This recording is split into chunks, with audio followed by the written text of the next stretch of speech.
میں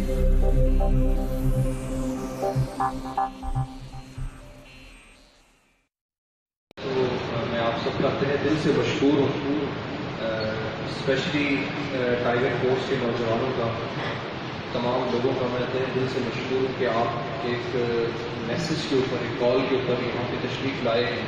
اور سب سے بڑی بات یہ ہے کہ رمضان المبارک کا یہ مہینہ ہے اور تمام لوگ روزہ کے ساتھ ہیں، اور تمام لوگ جو ہیں free of cost volunteer services کرنا چاہتے ہیں۔ یہ سب سے بڑی بات ہے جس کے لیے آپ یہاں موجود ہیں۔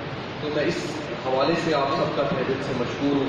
پرائم منسٹر پاکستان کا ویژن ہے کہ جو ٹائیگر فورس ہے، ہمارے علاقوں کے جو لوگ ہیں، یہ والنٹیئر لوگ ہیں، ان کی جو صلاحیتیں ہیں ان کو اجاگر کیا جائے اور ان سے علاقوں کی ڈیولپمنٹ کے لیے کام لیا جائے۔ اور اس میں سب سے اچھی بات یہ ہے کہ جو آپ لوگ ہیں، آپ اپنے علاقائی مسائل کو بہت اچھے انداز سے جانتے ہیں اور آپ حکومتی جو لوگ ہیں ان کی مدد کر بھی سکتے ہیں اور ان کو اچھی انداز سے آپ لوگ کو گائیڈ بھی کر سکتے ہیں۔ تو اس لیے حکومت پاکستان نے آپ کی خدمات کو جو ہے وہ اپنے سپرد کیا ہے، چونکہ حکومت پاکستان کا یہ ویژن ہے کہ جو علاقہ کے لوگ ہیں وہ علاقہ کے مسائل کو بخوبی جانتے ہیں۔ تو علاقائی مسائل کو حل کرنے کے لیے آپ سب کا کردار بڑا امپورٹنٹ ہے اور آپ سب کا انتظامیہ کے ساتھ جو کنیکشن ہے وہ بڑا امپورٹنٹ ہے۔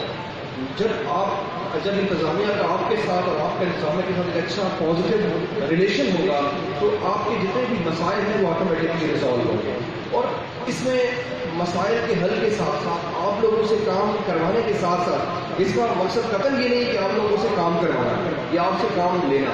اس کا مقصد یہ ہے کہ ہم نے مل کر جو ہے آپ نے مل کر حکومت کو اسسٹ کرنا ہے، حکومت کو اسسٹ کرنا ہے کہ وہ تمام جو ایمرجنسی کام ہے وہ کر سکے۔ میں اس کی مثال دیتا ہوں، جیسا کہ یہاں پہ کرونا وائرس کا جو ایک مسئلہ چل رہا ہے، اس حوالے سے آپ کی خدمات کیا ہو سکتی ہیں۔ میں اس کی ایک مثال دیتا ہوں آپ کو، جیسا کہ ہمارے